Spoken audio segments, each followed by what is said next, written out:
We always hear about the bad parts of academia. What are the good parts? Yeah. Like I said, I love my job, but I think, gosh, the students that I get to work with, like seeing them come in and where they're at, and then watching their growth over the course of their, trajectories, whatever that looks like, and getting to support them in, finding whatever position is going to make them happy and seeing how they land and what they do afterwards. Like just getting to watch that process and that journey for me is just really awesome. I love that. Hey, folks, thanks for tuning in to the Grad School Sucks podcast, where we believe that your life and career after grad school should rock. I'm your host, Matt Carlson, and today I'm talking with my good friend, Dr. Kayla Reed. Kayla is Assistant Professor of Couple and Family Therapy and Public Policy Research Fellow at the University of Iowa.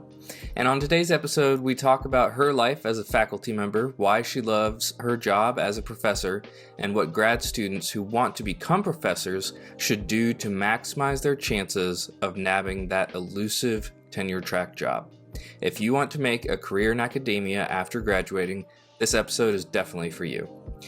I am so excited to be able to share my conversation with Kayla with you today. Be sure to stick around to the very end to hear her responses to some extra fun questions. And without further ado, let's get to the interview. Well, Kayla, thank you for talking with me today. It is so good to chat with you. Could you just kind of position yourself professionally so that everyone can kind of know who you are? Yep. So I'm an assistant professor of couple and family therapy at the University of Iowa. So assistant meaning I'm at the first tier of being a professor, so I'm not tenured yet.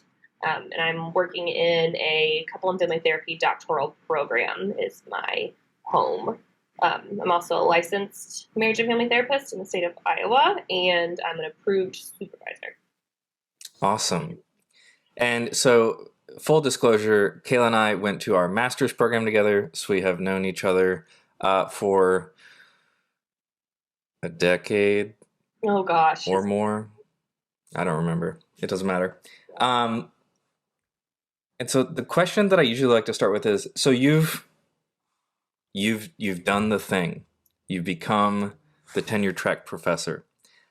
Is this where you thought you would be if we were to go back to those master's days? What was in your head in terms of where you were going to end up professionally? Yeah, this is not where I thought I would be at all. But I also don't know that I had any idea what I was going to do. I was very much one of those people who was, I don't know, kind of along for the ride to see where things were going to take me. And so when I started the master's program, it seemed like it was the right next step. So I didn't necessarily have an end goal in mind, but I also never thought I would become a professor at the same time. Yeah, for sure. And so before becoming a professor, you did the master's program in marriage and family therapy with me and three others. Yeah, I'm at 4. Mm-hmm. At the University of Kentucky, way back in the day. Mm-hmm.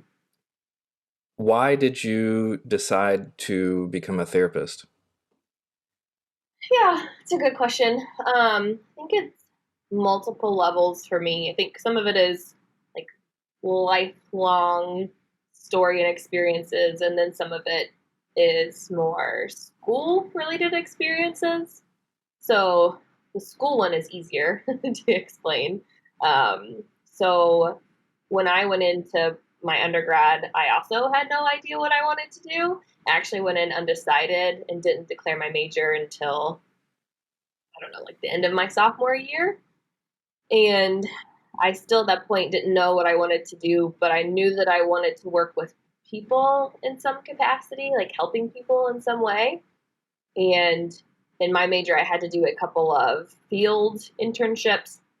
And so I had the opportunity to intern at the family therapy clinic on my campus, and getting to watch what family therapy looked like and talking to the therapists, it just kind of clicked, oh, this makes sense. This feels like it might fit me well. And I hadn't found anything else that felt like that. Mm. So being at the end of my undergrad and not having a clear direction, the one thing that felt like it might work was to do family therapy. Family life-wise, I think a lot of it was growing up with different experiences where my family, myself would have benefited from family therapy or any kind of therapy. Yeah. And so just knowing that I wish that would have been something I had had and wanting to find some way to like put forth into the universe something that I didn't get to make things better for other folks was kind of my motivating factor, just wanting to help and work with people at all. And I'm a pretty good people person. I like to talk to people. I'm pretty extroverted. So that also just matched personally as well. Yeah, for sure. And so that was a 2-year program. And when did you, well, obviously it was in your second year, you were like, oh, I'll apply to PhD programs.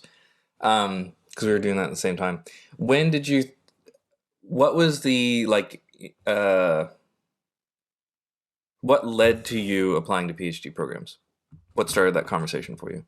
Yeah, I didn't really fully think of it as an option or something that I was going to do until pretty close to the deadlines to apply in your second year. Because I remember going to, I think it was just the big AAMFC conference in the would have been the fall of our second year. And I remember having a conversation at that conference about, are you going to apply to PhD programs? And I don't know. I don't know what I'm doing. But I remember that there was a week where one day I had a full client day. So I was going to have like 8, 9 sessions just back to back, slammed all day. And I woke up that morning just no motivation to get out of bed, like dreading going in, dreading the day, just did not want to do it.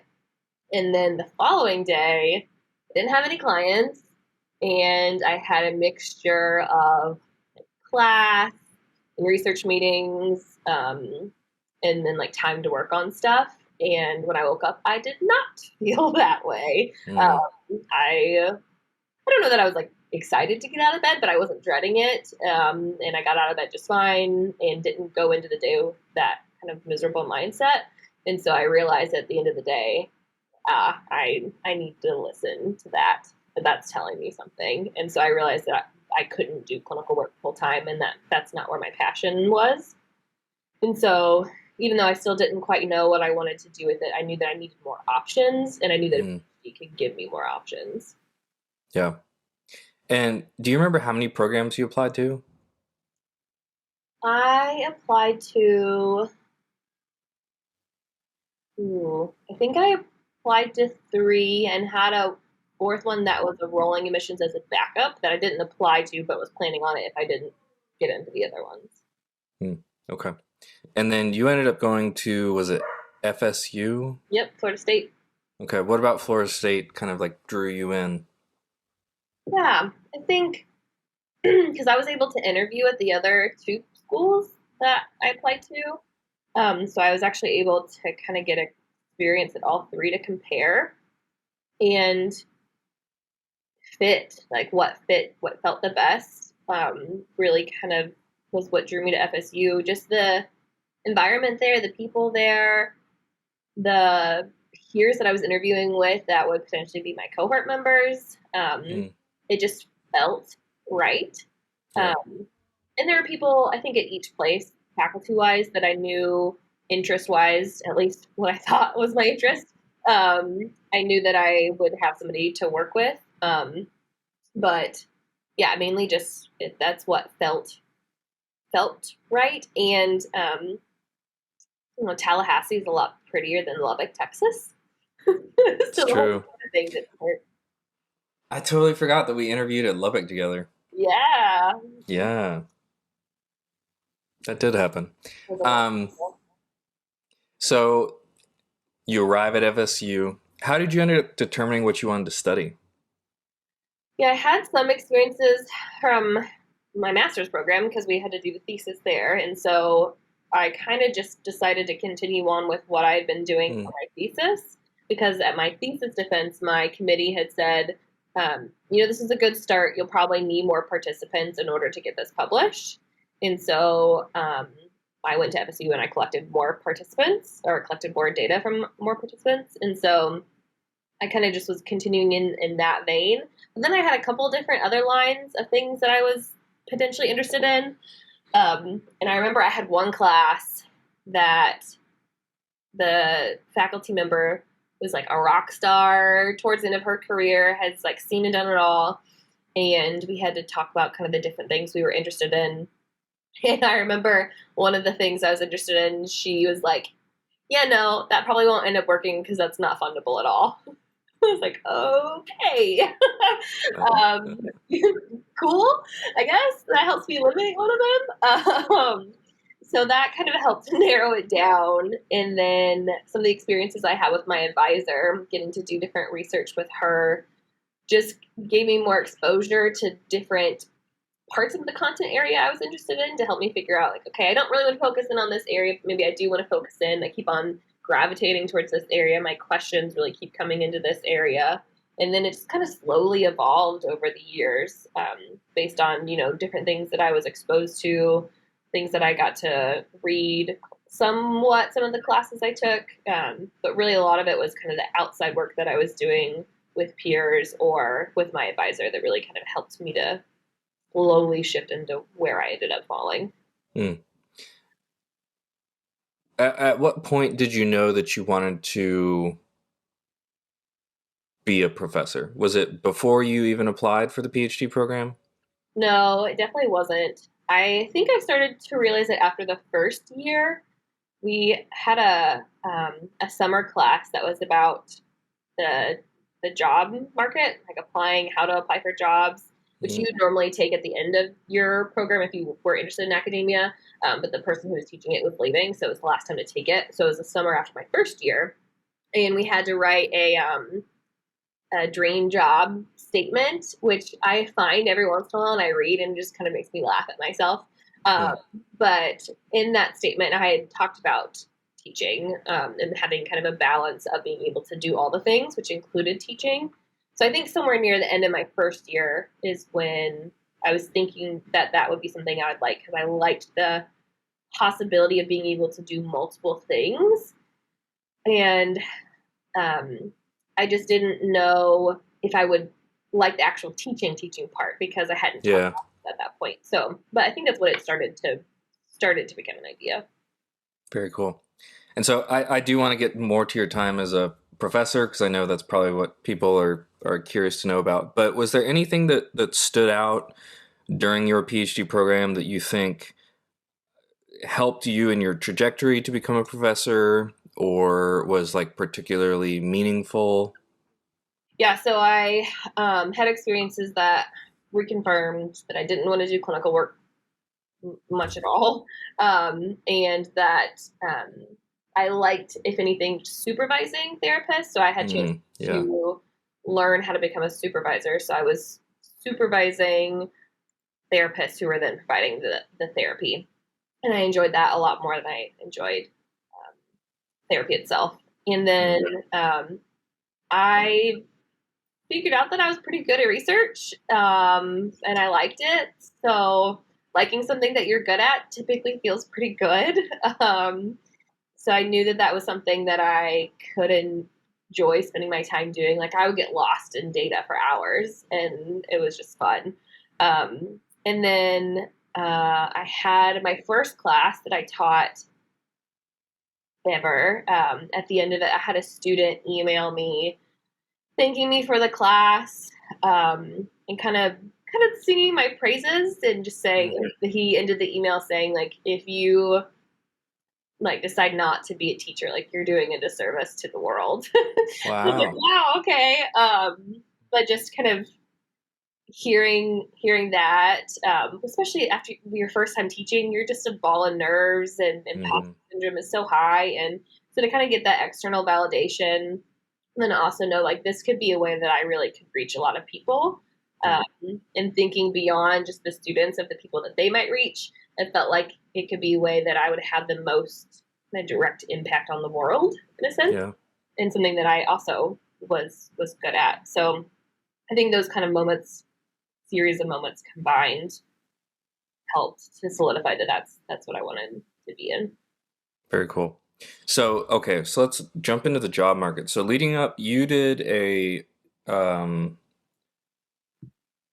mine was a 5-year program. I think yours was shorter. Is that right? 4-year? Yeah, I was an average of 4, and I took 4 years. Okay. And so it was the fall, like the beginning of your 4th year or whatever, that you were applying to jobs? Yep. Hmm. Okay. And were you applying to just teaching jobs or, I'm sorry, just research oriented professor jobs or teaching jobs, postdocs, all of it? Or what were you looking for? All of it. I was looking for a Yeah. job. Yeah. I wanted something to pay my bills. So I had things that I definitely preferred within what I Mm, was applying for. But yeah, it was just like, what are the openings? I think there was maybe 3 that I decided not to apply to out of all the things mm, that were open that year. Um, yeah, I wanted a job. yeah. Do you remember how many applications you put out? Oh, I think it was, I want to say maybe like 25. And then there were definitely still some on the list that I hadn't applied to yet by the time I got my offer. So there's still potential more that I would have. But yeah, in the 20 Yeah. to 25 range. Okay. Do you mind sharing how many of those applications made it to like interview phase? Yeah, so I had, oh, I'm trying to think, because there's typically 2 rounds of interviews, because you have the Mm, first round interview that it's typically over like a Zoom, and then the in-person interviews. So I definitely got more Zoom interviews than I did in person. Um, mm, I want to say Zoom interviews. Oh, I mean, I think I had around, I want to say 5 or 6. And then in person ones, I had the job that I'm at now was actually my very first one. mm. And then I landed at the location of my second in person interview when I got the call about this job offer. Oh man. So I remember calling my advisor, like pulling my stuff off the plane, panicking, like, what am I supposed to do? And so I had those 2, and then in the process of negotiation, I was supposed to be scheduling a third one, which I ended up Okay. declining and not going to. Okay. So 20, 25 applications, 5 to 6 Zoom interviews, 2 in-person interviews, plus 1 that you didn't end up going to. And there's a Uh, couple that I ended up like pulling my application from and like had started oh, to okay. contact me kind of on the tail end of negotiation stuff. And do you mind sharing, did you have other offers besides the one, or did you go ahead and jump on the first one? So you did have multiple offers? Yeah, I Awesome. had the 2 that I went to the on-campus visits. I got offers from both. Very cool. And you're at Iowa, is that right? Yep. Hmm. That's where my job is out of. That's funny. What about Iowa like cinched it for you? The people here, like in the Yeah. program, I knew one, and I knew of both of them. They were both also FSU grads, and so I knew that they were good people, and I Mm, knew that being in an environment that was supportive and collegial was important for me. mm, Um, and I had the other place that I had an offer from also like had good people, so it's not that these people were like bad people. But I think that there was a couple of different dynamics that I picked up on during my on-campus interview that just kind of raised my eyebrows a little bit as mm, to what mhm. perhaps the dynamics might be like in the department. So it was a little bit of a red flag. Um, Wait, there's weird dynamics in places in academia? what? What is this unicorn? Yeah. Um, so it's that and location. Yeah. I knew that my husband would be happier in Iowa than any other location. Mm, Money was better with the Iowa yeah. offer, so that doesn't hurt. And the Iowa position was a CFT position, couple and family therapy, and the other one was not. It was a human development and family studies or family Okay. position. Yeah, for sure. Um, do you recall like what your like grad stats were at the time when you were on the job market? Like how many publications you had or small grants or whatever? Yeah, I had, I want to say 6 pubs that were either published or accepted in press. I had a dissertation grant, small little baby grant. I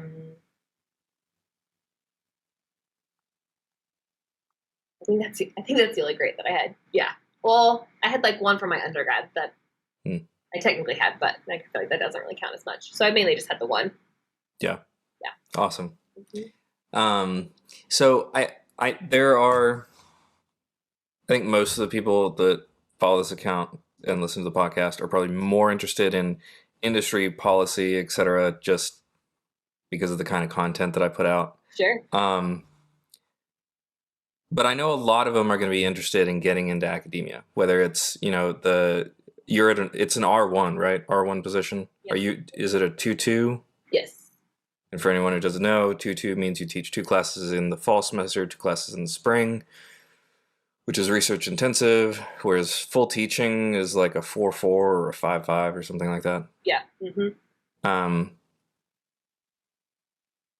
Oh, that's where I was going. So what do you think obviously, we only know our own fields and it's not all generalizable, but what do you think people need to think about when they're going on the academic job market and looking for these academic jobs? Yeah, I think if your life situation makes it so you can, being open-minded. And I think if you're just getting started, knowing that the first job that you go to doesn't have to be your end job. So it's a lot easier to move around once you're in academia versus just getting into it.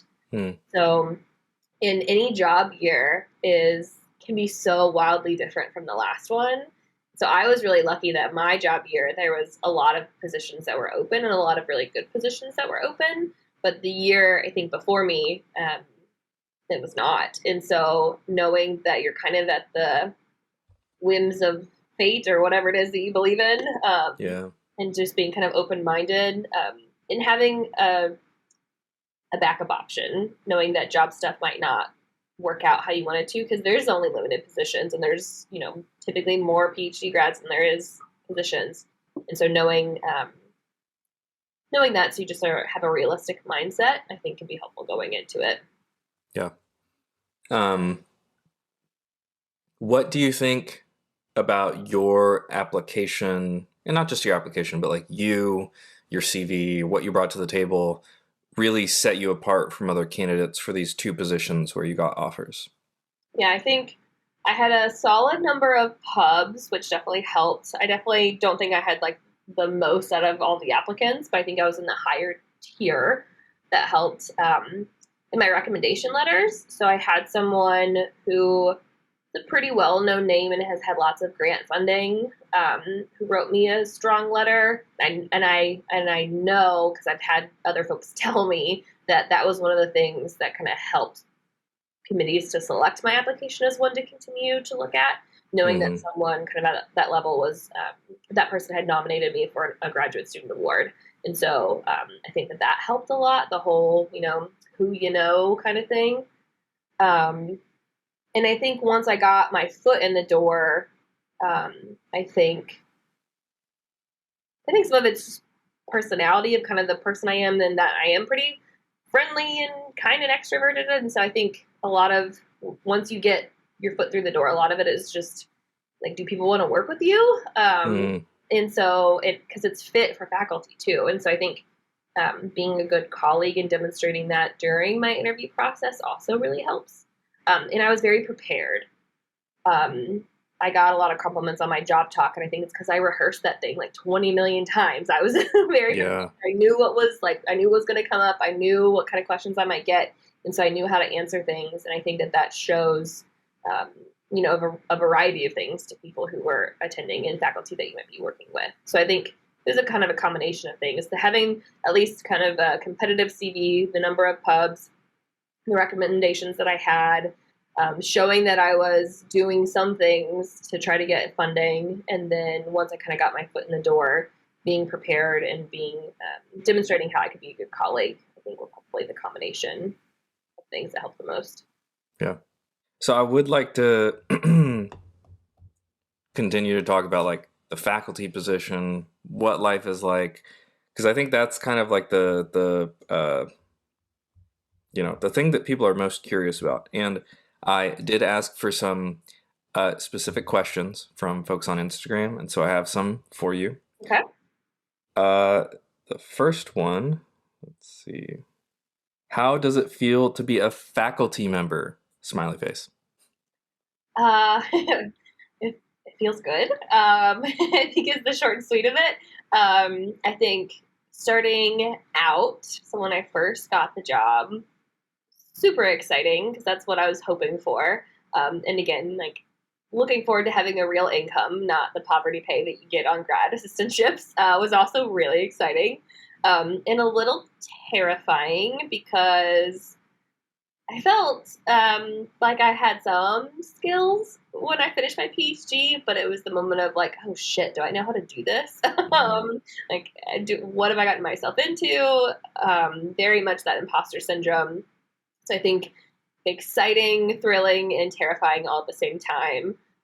I've definitely settled into that role, and I feel much more confident now than I did going into it. And it still feels good. I feel really lucky that this was my first job. I'm getting to do all the things that I hoped that I would get to do, and I still love it, which is awesome, which I don't think many people get to experience. So I think now I would say it feels good, more in a sense of like it feels comfortable, and I'm happy in what I'm doing. Yeah, awesome. All right, another question. Has it been difficult at all for you to recruit students and postdocs, if applicable? Yeah, I think so. We are a newer program in the world of couple and family therapy doctoral programs, so that in and of itself has been a little bit challenging. We don't have any senior faculty who have been around and have like a stellar reputation in the field that everyone knows and wants to come and work with. We used to have 3 faculty and now we're down to 2. And so all of us we're not too far apart in terms of years here. And so being all kind of junior faculty has made recruiting students a little bit more challenging. It's been especially challenging lately because our university decided, or maybe it's our college, I'm not sure, decided to only start offering quarter-time assistantships, meaning it's only 10 hours a week of stipend pay versus 20 hours. And so that hurts being able to recruit students because, being paid is important. Sure. And we don't typically, and how our program functions, we don't typically have postdocs. So that part is kind of an NA. But yeah, I think recruiting students and finding students who are interested in the stuff that I'm doing, because that's typically a win-win for both of us. So I have a lot of the students I have right now are amazing, but they just aren't interested in some of the stuff that I'm doing. So it makes it a little bit harder in terms of, supporting them in the things that they're doing, getting them to be getting them opportunities for authorship on the things that I'm doing because the fit just isn't quite there. And so recruiting students who have overlapping interests has been challenging. Very cool. Here's an interesting one. Now that you're a faculty member, what do you do to remedy the toxic culture of academia and promote healthy work-life balance for you and your students? Yeah, I'm very much I try to do what I preach, and so I try to model by example. And I think that's also not just me, it's also the other faculty in my program, and I think in our department, which helps. So the environment I'm in helps me to do that in a way. So I tell my students, like, I don't do things in the evenings. I don't do things on weekends. That's time for me and my family and the other things I want to do outside of work. I'm very intentional most of the time about not responding to email after hours. I used to, pre-pandemic, me and my colleagues would go to the gym over our lunch hour to exercise, and like our students all knew we would do that. And so trying to model, not just saying that a balance is important, but modeling actually doing that. We make it very intentional to have a very supportive environment in our program. We very much lean into the metaphor of, a rising tide lifts all boats, so that everyone has their own trajectory in what they're doing, and everyone's going to have their own victories and challenges. And just because someone else's victories are not yours, that doesn't mean that you're doing anything wrong. So very much trying to support each other in what it is that you're doing. And again, we model that as well. So we try to be really intentional about our relationships as faculty, having good, strong relationships and supporting each other and celebrating each other's victories, to try to show that that's how it can be in an academic program. You don't have to have infighting and, problems and, passive aggressiveness. You can have transparent conversations when things are not going great. So very much talking about that and doing it. We have a couple of different classes-ish, I'd say class loosely, where we have meetings about the things that people are doing outside of their coursework.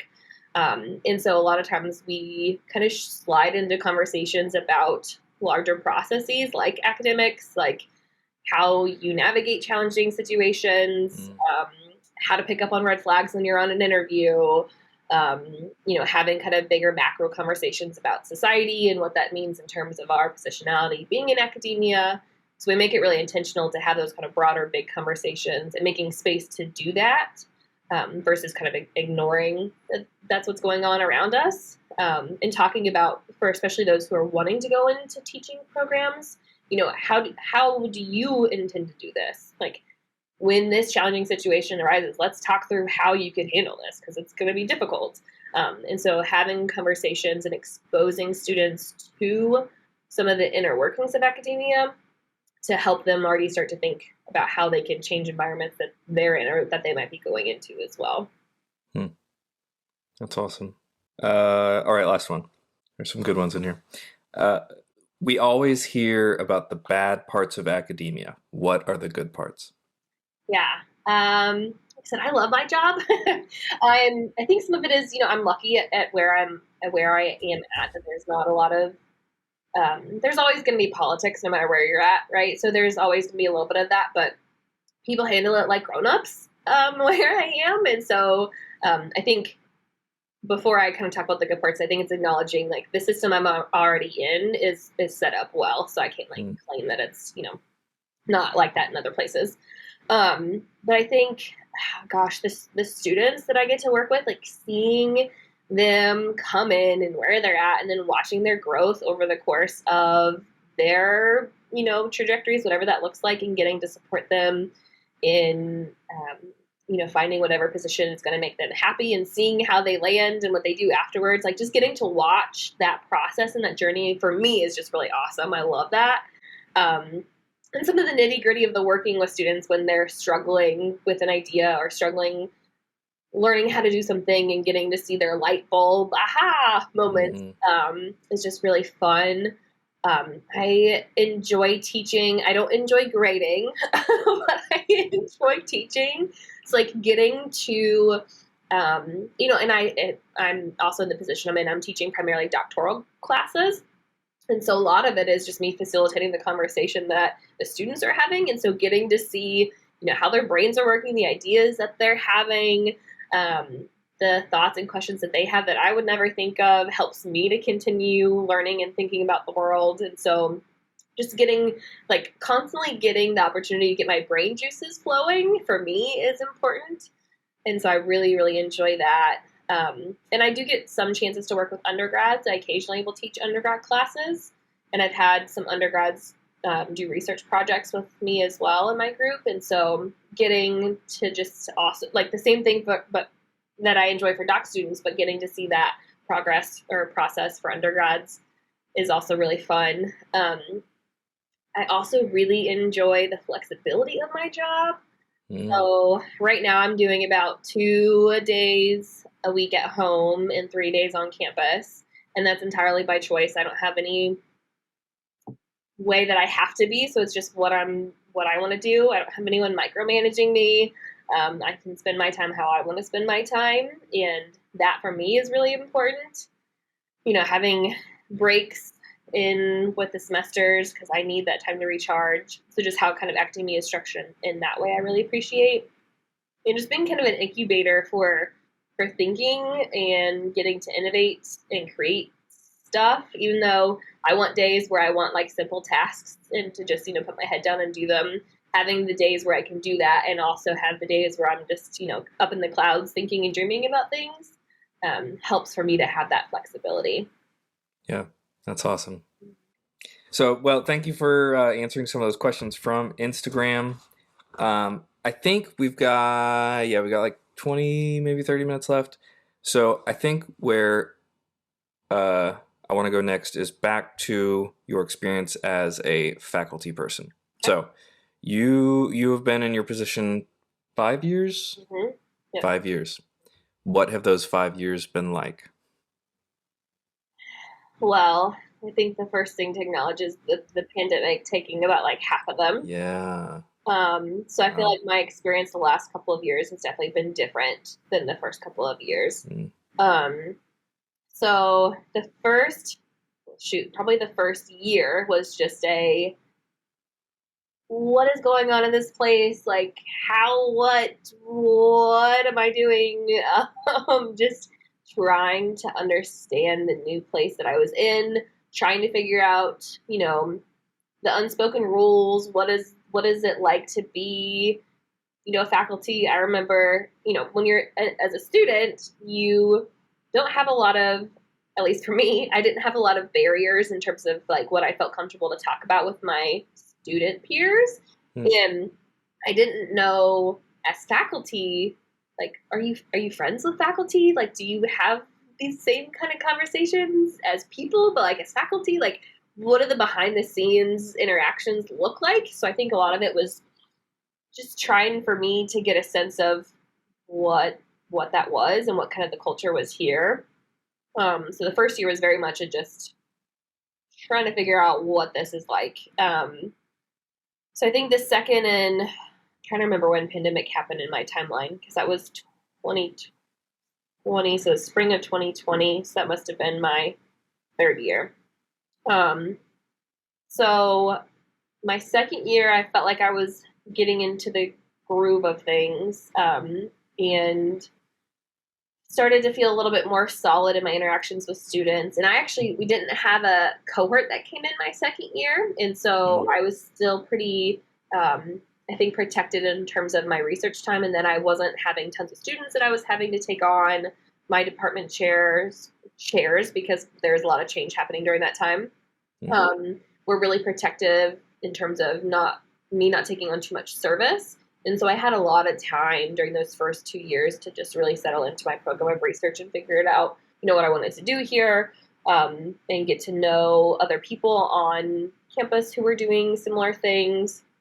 And so that was really nice. I would say over the first 3 years, I taught a lot of different classes. And so having to do a lot of class preps definitely was a little challenging just because that just takes time and energy. And so I think third year, I was like, okay, I got this faculty thing down, I think.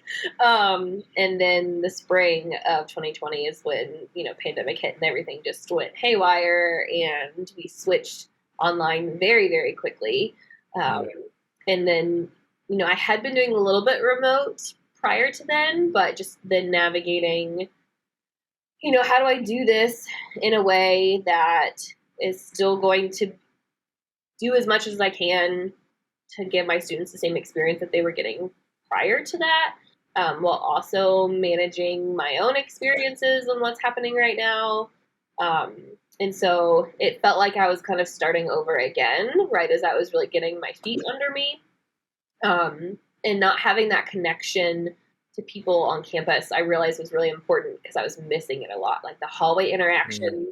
Being able to just open my door and ask my neighbor next door a question about things because I still don't know really what the hell I'm doing. So I really had to kind of lean into figuring out my own stuff and like trusting my judgments. And in some ways, I think that was a good thing because the first couple years as faculty, in faculty meetings, I would not say things because I'm like, I don't have anything to contribute. Like, all you other people are talking about things, and some of it I don't understand, like budgets. What do these numbers mean? I don't really know. And so I just observed a lot because I didn't feel like I had anything to say, or I didn't even know what questions to ask. And so I think being kind of forced to work in isolation to a certain extent really made me just trust my own judgments about things. So I think in some ways it kind of helped my confidence as faculty. So I've definitely kind of seen a shift for myself over the last couple of years of just being more confident in what I'm doing in my abilities and skill sets, and feeling more confident in the mentorship that I'm providing for students, the advice that I give students. And so I think I've really kind of, I don't know, this sounds cheesy, but like come into my own as a faculty. Finally. Yeah. There's still a lot that I don't know and stuff that I'm still figuring out, but I feel like if I could say that I've kind of reached the point of feeling like a faculty member, I think at this point I feel that. That's awesome. So what do you think that PhD students who are aspiring to be faculty members should know about being a faculty member? Like, are there things that you wouldn't have expected? If you could go back and tell pre-faculty Kayla secrets about the future ahead, the pandemic, obviously, but about being a faculty member, anything like that. Yeah, I think there's a lot of unspoken responsibilities that you don't realize until you're in it. So, like for example, managing difficult student things. And like so when you have good students, things are easier. And good students, I don't mean like the students themselves are good or bad, but like students who are like not having like problematic things in terms of like things in your handbook that you're not supposed to be doing kind of situations. So obviously everyone's going to have their own focus and things that they're doing and like priorities that are going to dictate kind of how they spend their time. And so I'm not talking about like students who are, not interested in research, not that kind of like good or bad. Again, not that those are good or bad, but like students who you're having to have a lot of meetings about, who you might have to go through like review and retention. All those things take time. And so when you have students who you're having to support more in different ways, that eats up more of your time. And you're having conversations with other faculty that you wouldn't necessarily expect to have and that you might not know how to navigate. So like those types of things you just don't get prepared for as a student. And I don't know that there honestly is a best way of preparing for it until you're in it. And it's kind of like a, trial by fire, which sounds horrible, but because every situation is going to be so unique. But knowing that there are other things that are not a clear-cut responsibility that are going to potentially take up your time. I think it's also knowing additional things that you just don't get credit for. So a lot of universities I think are similar in that they have some type of evaluation system that is used to evaluate how you spend your time and your productivity, whatever that looks like. And they're always imperfect systems because what we do is messy and complex. And so there's no perfect way to quantify everything that you do. So there's that component. Like they're never going to be perfect. But just even preparing all the information to be able to submit your evaluations or to submit your assessments takes time.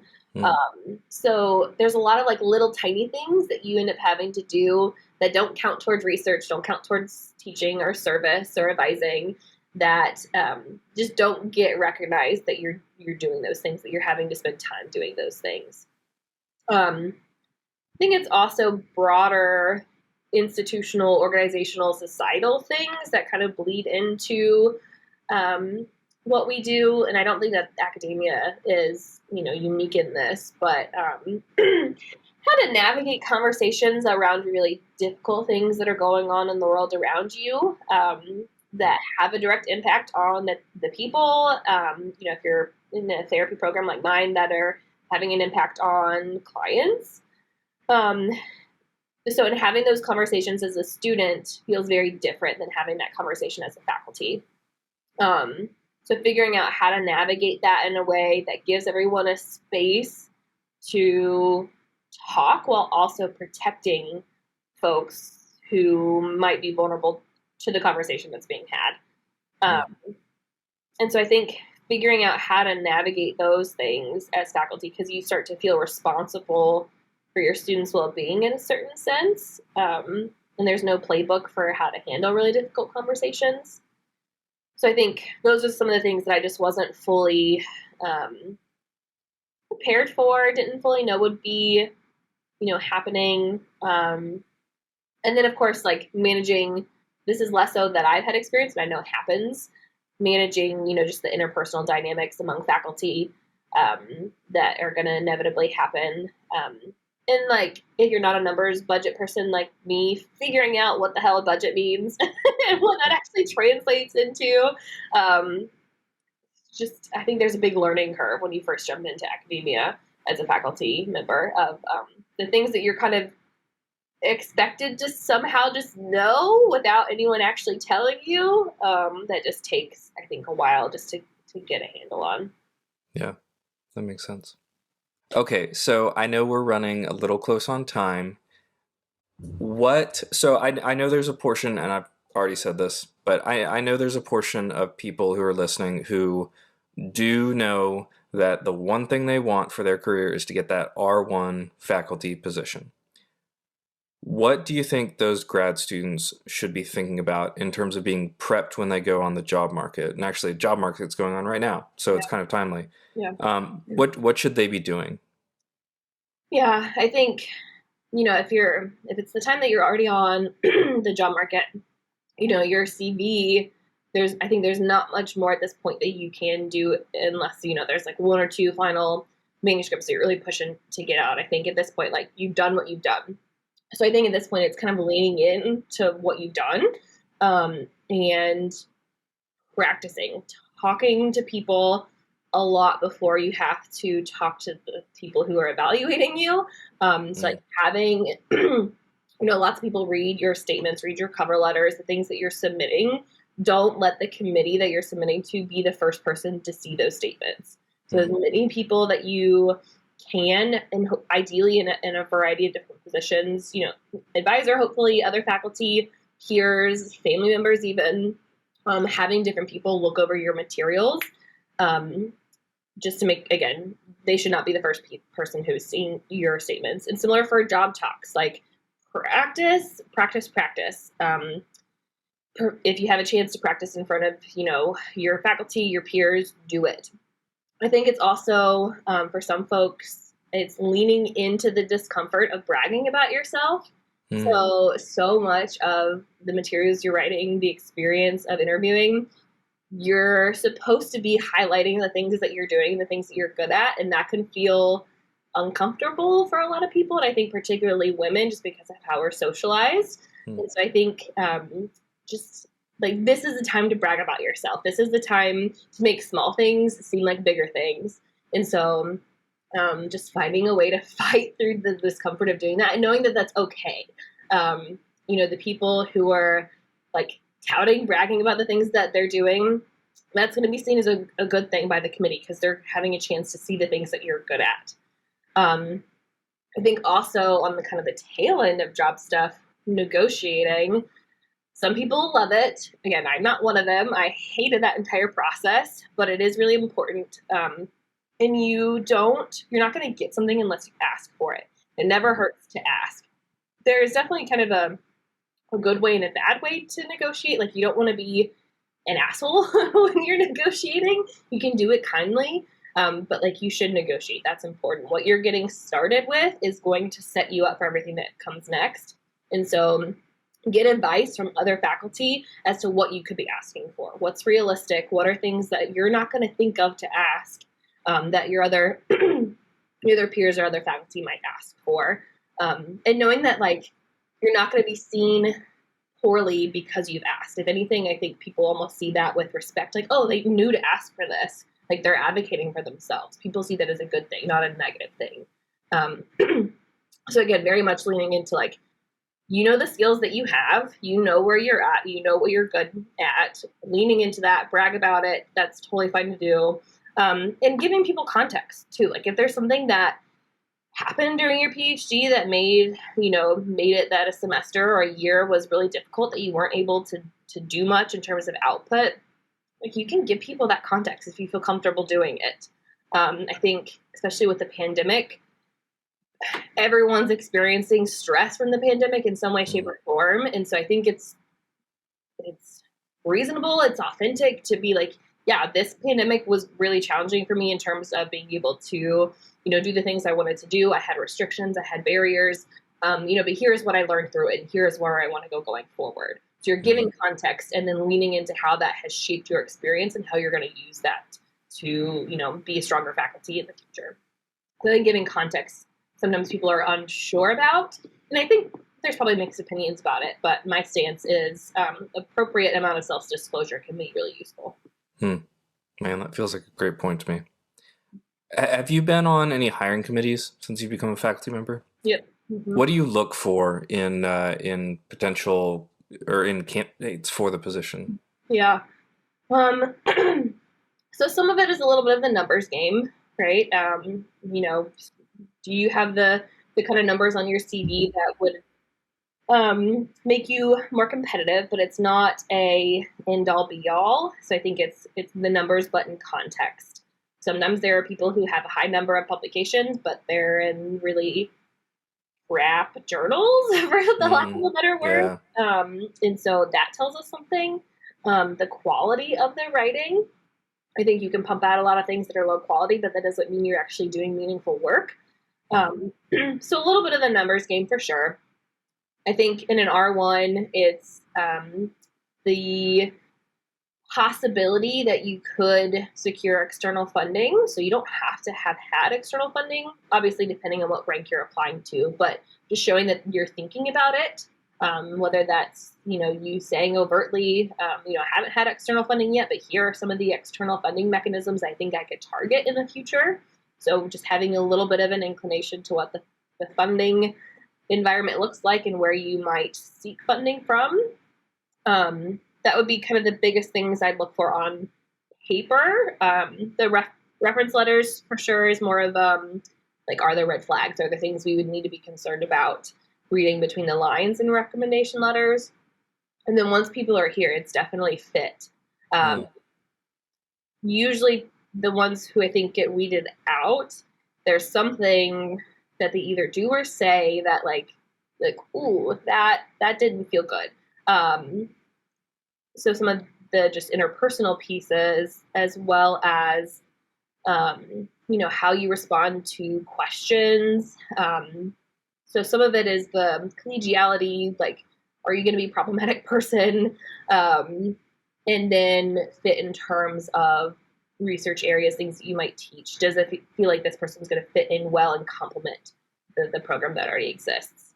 I think it's good to remember that both the interviewee and the interviewers tend to be on their best behaviors during interviews. So if something is popping up as a cringe kind of statement or cringe behavior, that's usually a good indication that there's more behind the scenes. So I think just kind of being mindful of that. Yeah, that makes sense.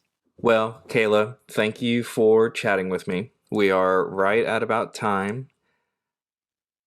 Just the last few things. First one is, if there are any folks listening out there who want to reach out to you, get in contact with you, ask a question, or maybe follow along in your journey, how would you recommend they do that? Yeah, you can always email me. So my email, I'll tell you, but you can also find it pretty easily if you just Google my name and Iowa. It pops up on my faculty page. But it's Kayla-Fitzke, that's Fitzke, at uiowa.edu. I have a Twitter. I don't use it so often, but you can follow me if you want to. It's Dr. K. Reed-Fitzke. I'll occasionally tweet things, but like I said, not very much.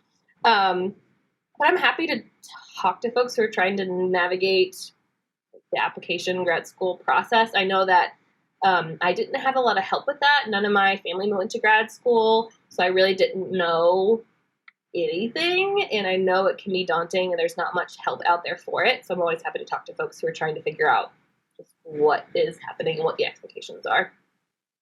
Very cool. Awesome.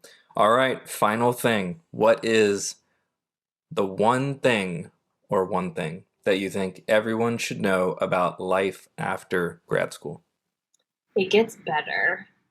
You can have a balance. I know that during grad school, it often feels like it's never going to end. You just have so much work, and the to-do list is never ending. And I think your to-do list will also probably never end just because life is life. But it is possible to have a work-life balance. It is possible to have pay that actually pays for things and gives you the freedom to do other things other than provide for your basic needs. Just knowing that there's lots of opportunities once you finish the PhD to do what it is that you find is important. And then it can be a little bit of a transition point once you're done, because you're so inundated all the time with doing things all the time that suddenly having a balance can feel strange, and it's easy to fill it with more work. But don't fill it with more work. Do the things, nap, watch TV, go for walks, the things that you don't have time to do during grad school. Lean into it, embrace it, have a work-life balance. It can happen. All right. Well, thank you so much for joining me today, Kayla. I loved catching up with you, and we'll talk to you in the future. Great. Thanks for having me. Bye.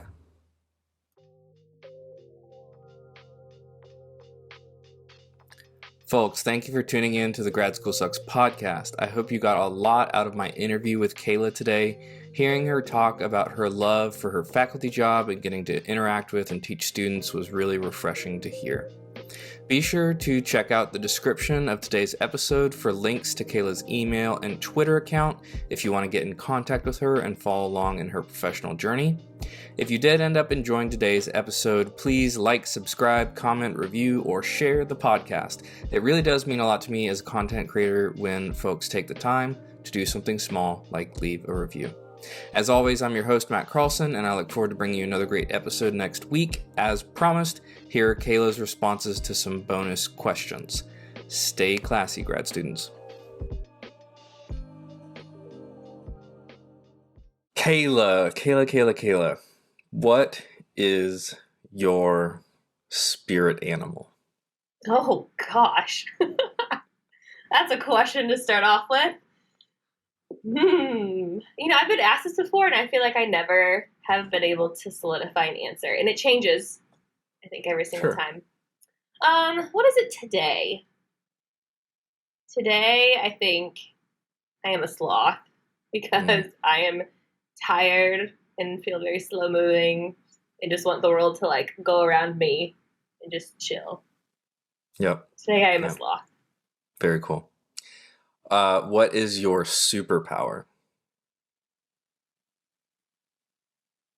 Not like a made-up one, and my actual one. Your actual one. Okay. It doesn't have to be your main one, just like a superpower that Kayla has. Yeah. I think that I am trying to think of the right word. Stable is what's coming to mind, but that's not exactly it. I am almost kind of sloth-like in a way that overlaps nicely of when stress is going on around me or crisis is going on around me, I'm typically pretty stable and solid. I think that. Very cool. Hell yeah. Okay. And if you could give a gift to every grad student, physical gift, what would it be? Does time count? No. Because that's what I'm constantly saying lately is I wish I could give you more time. I wish I could give myself more time. A physical gift? Ooh.